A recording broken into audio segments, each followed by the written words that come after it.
I had to have, I come from a lot of trauma, but I was still an unruly child. I was still excessively partying. I was still being reckless. I still wasn't good with financial management. I wasn't good with a lot of things until Yeah. a man actually sat me down and said, "Stop with your." I'm not going to use any expletives because it's YouTube, Yeah. but but they're just like men discipline and they teach and they show Yeah. example in a very different way to women, and Yeah. that is what I needed to become a bit more disciplined.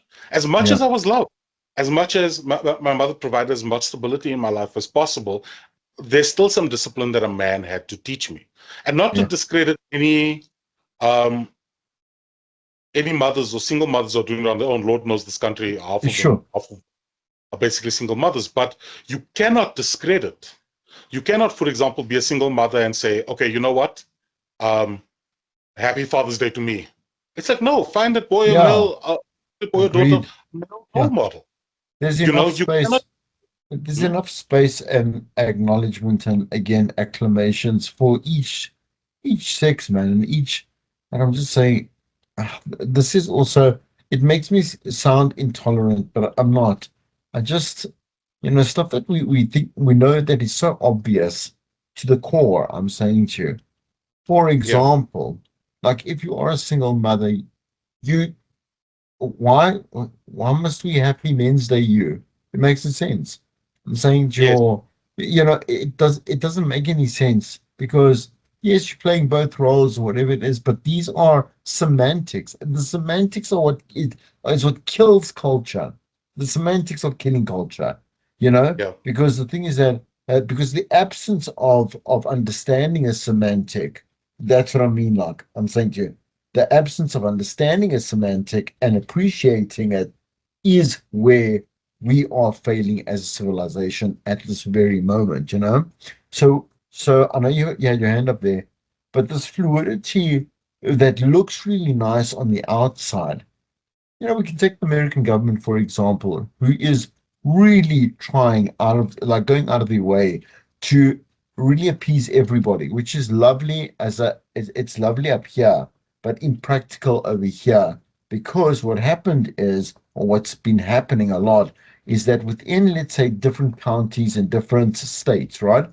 They're finding that they have laws that contradict the main legal system, because they've given too much space to this kind of fluidity of respect, and acknowledgement of each person within their own right. You can't have 8 billion laws, I'm saying, for this world.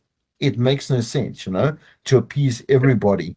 And I think the sooner that we accept that it's okay to be the same as another person. In other words, like, for example, males, we can be grouped together. We don't have to be grouped with women, in any part or sense, you know, and same with women, and same with us non-binary, if whatever it may be, it doesn't matter. We're not talking like that, like gender. I'm saying, a gender identity is a whole different showcase, but let's just take the two together, Why do I want to be yeah, coupled with an infant? It makes no sense. It's the same. It's same thing for me. Yeah. yeah. And it's so. Back to your earlier question is how does that go to suicidality? Is that a lot of people are telling men, a lot of women even are telling men, and a lot of toxic men are telling men that, you know, they actually don't know what the definition of stoicism is, for example. Men Yeah. don't actually like to necessarily be overly emotive. We don't want to be breaking down and crying necessarily, but when it does happen, because we are human, there's Yeah. no necessarily a safe space to do that. Your family that's depending on you, like maybe you might be struggling, your wife might be earning more than you, and as much as people, and I always hear people like to say, well, it's okay. But if, even with the most staunch feminists, like, it's like, baby, it's okay. I earn more than you. They still treat the man differently. He doesn't get as much dignity, Yeah. and they always, and the conclusion that I've drawn based even on a quote that I've heard is that the only people who get love unconditionally are women, children, and dogs, right? Men have to prove their worth out there. And what's funny is men don't necessarily mind that. Yeah. Men want to feel like but Yeah. I agree. you thrust away or you show any sort of weakness or anything along the way, you get Yeah. judged harshly. Yeah. And a lot of men, for example, and back to our country that I've noticed is the entitlement. Men want to be treated like they are the provider. They want to be treated like Yeah. they are great or that they deserve respect or whatever, but they're beating their wife. Yeah, But you must work for it. I'm saying yeah, work for people's respect. At some other point, look, I think we can't, it's a generational thing as well. It is a generational thing because, for example, like a Gen Xer will give you respect and then you will start to, wilt it down, the less and less reason for a Gen Xer to respect you. You provide, the less they're going to obviously give you that allotted respect. Whereas a millennial, and this is something I only learned because my sister is so different from me, right? My younger sister, is that you need to earn my respect as opposed to I give it to you first. And so I'm saying to you, with each generation, there's a different sense of entitlement. I do get there's a culture of entitlement right now that is easy for everybody and anybody to hop onto that bandwagon because it's so much easier to say I'm owed this as opposed to do I deserve this? But there's a lot of men that aren't happy with their situation, and in search of answers, it opens the door to troubling influences by online gurus.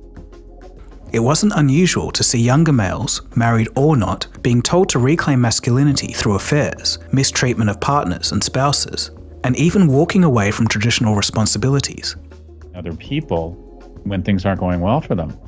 And so what do the most violent, dangerous societies all have in common? They all have a disproportionate number of the most dangerous person on the planet, a young, broken, alone man. And we're just producing way too many of them. And we can't even have an honest conversation about it because the moment you start evangelizing for young men, the moment you're seen as quote unquote pro young man, the natural assumption is that means you're anti-women because admittedly, there's some guys out there on TikTok claiming to be trying to give men confidence. It's basically thinly veiled misogyny. Yes.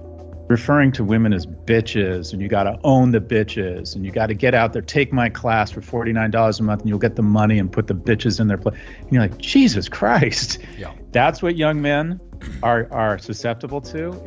And we should pay attention because the longer this happens, the more it becomes a lose-lose game for everyone. On the extreme end of the spectrum, there's a belief that men will become obsolete, but most sane people understand that men and women need each other. We understand the traits that both possess, and both are more than necessary for a functional society. The truth is that the system is failing, and it's been failing for an incredibly long time. And nowhere is this more noticeable than the modern education system. Over the past 15 years, the crisis among young men in the classroom has been discussed in small circles, but the conversation is growing rapidly. Male performance in school has been a real issue. But the thing is, this change might be a lot older than you realize. It didn't start with Instagram or TikTok. The split between young men and women in academia started in the 1970s in the US. It was after a landmark piece of legislation called Title IX. It prohibits gender discrimination in educational programs and activities receiving federal funding. Similar laws were also passed in the UK and Canada during the 1970s. And of course, this was definitely a step in the right direction for educational equality, but it had an unintended consequence. The paradigm shifted into a belief that young men had already made it. From here on out, the majority of resources should be diverted towards improving schooling for the opposite gender. Richard Reeves, who had been studying the gaps in development for years, says that this isn't really a battle of the sexes, at least not entirely. It's a complex crisis of neglect, where, for a long time, young boys were seen as doing just fine. The focus was on uplifting young females in education, and that's fine, that's great even. But while that goal was being worked towards, young men silently started to slip. According to the UNESCO Institute for Statistics, enrollment rates signal a sign of success. On the plus side, the gaps between young men and women are starting to narrow. But conversely, and what they fail to mention, is that male enrollment is visibly starting to stagnate or even become worse, especially for primary education. This King Kong Yes. beating up this, right? Like I always Yeah. tell people, you know, for me, it's a sign of weakness if you have to tell people you're an alpha, for example. Yeah. I was going to just say, oh yeah. You Yes. you don't walk around like, oh yeah, oh by the way, I'm an alpha. No, you know who tells you what they are is a con Yeah. man, right? Yes. Some people just leave. And for me, masculinity is also serving your family. It's serving your community. It's Yeah. mentoring the bro. It's Yeah. it's correcting behavior. There's a lot of discipline involved with that, which a lot of men today just don't have. A Yeah. lot of guys think that they are the man because they've got 10 children with 9 different women, Yeah. and they think, "Ooh, I'm the man because I'm fertile." I'm like, "Yeah, dude, that's biology. Guess Yeah. what? You know." Yeah. The Um, rest of us just get rid of it another way, you know? exactly, and they don't know what masculinity is. I had another guy. We were playing around at a friend's braai, and we'll be like, they've actually had a mat on the ground, and you're like, you know what? Let's grapple. Let's have some fun. And another guy's like, no, no, no, no, no. I'm not going to let another man touch me like that. And he's like, and I don't need to learn how to fight. I've got a gun. And I just look at him like, what Uh, discipline does anybody can get a gun? This is South Africa.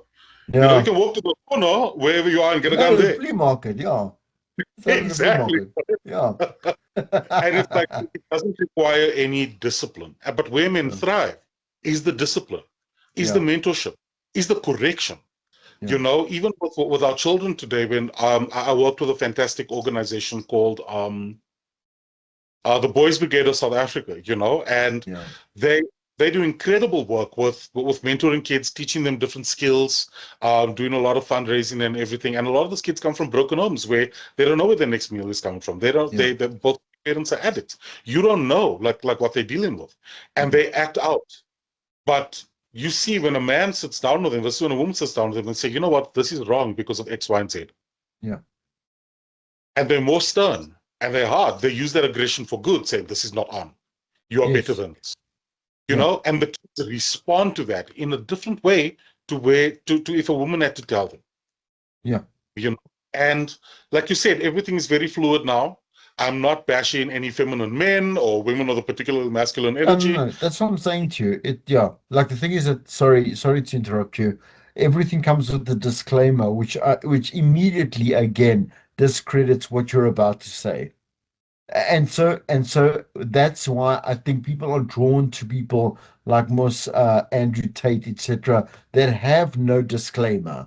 That whole thing of that, because you're exhausted, man. You're just exhausted. By the time you get to what you want to say, you've already had to disclaim and a PS and whatever it is, or note at the bottom, or yeah. It's absolutely exhausting to see the kind of hoops that people need to jump through. But like also again with masculinity is that you're not going to please everybody. You're not going to Yeah. please everybody. Standing up for yourself, standing up for your family. There's always Yeah. going to be somebody who hates what you're doing. Well, here's a quick fire round of solutions to get us out of this mess. Number 1. Early intervention. A study by the National Bureau of Economic Research states to prioritize reading in years 1 to 4, where boys fall behind first. Number 2. Consistent routines, family outreach, and in-school tutoring helped attendance according to the Education Policy Institute. Number 3.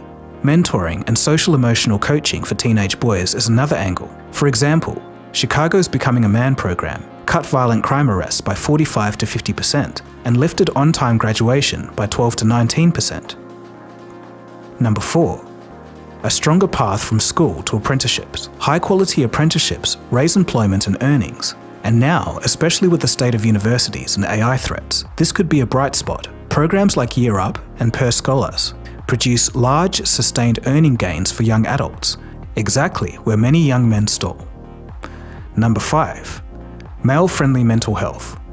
In Australia, men's sheds reduce isolation and support well-being. Headspace for 12 to 25-year-olds is another option.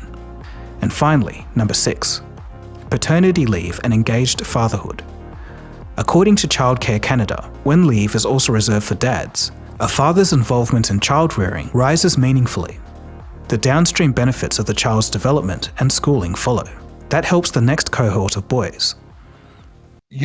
My grandfather was an awful human being. He's the one that sent my dad to the army to be tortured. I'm saying obviously when I say tortured, you know, they have to obviously train you to be or whatever it is. Like your own Yeah. 15-year-old son.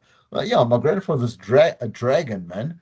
But once again, as I say, I use my dad as he is my hero because he is a true hero. You understand? He sits back, he does nothing more than provide for his family, but that doesn't define him. The man has a massive social life.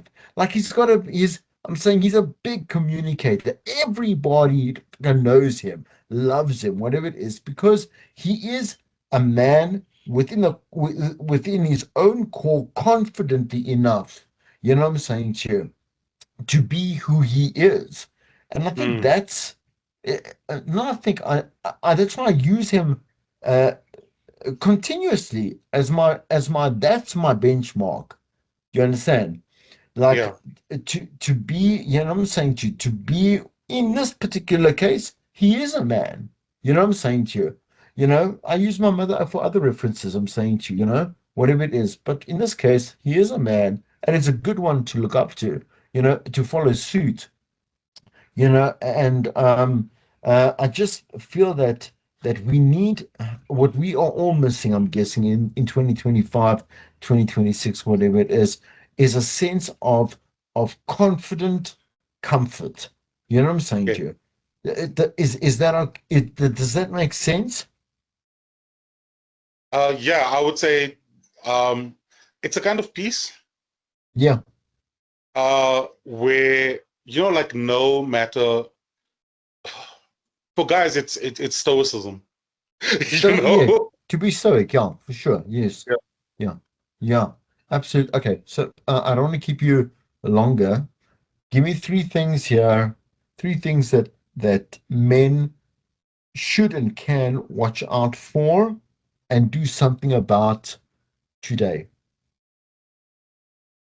Uh, so I think men need to, number one, check their circle, right? You want to be involved with people like what do they say? Weak people are talking about other people. The successful ones are busy collaborating. They're not seeing each other as competition. Look at who your circle is. What is the conversation that you are having? Yeah. If it's not about, oh, I made this investment, or, oh, I'm going to this gym, oh, my trainer really pushed me, there's a difference in conversation in different circles that you go to.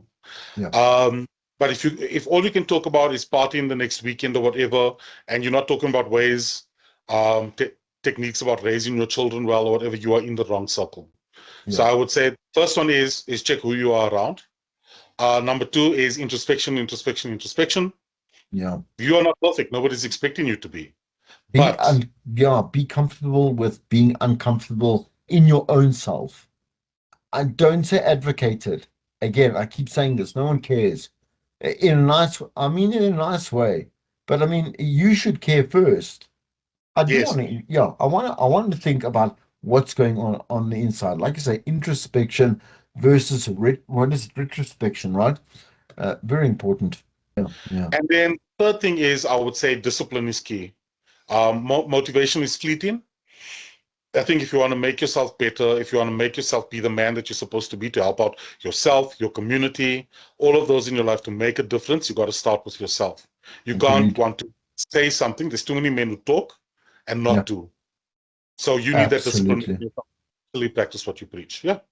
Yeah, discipline bit by bit. I want to learn how to do this. Let me accomplish this first. Let me see what it looks like, what I look like on the other side, and then I Yeah. can get to another. Then I can get to number two, three, four, five, whatever it may be. Thanks, Chris. I appreciate you, man.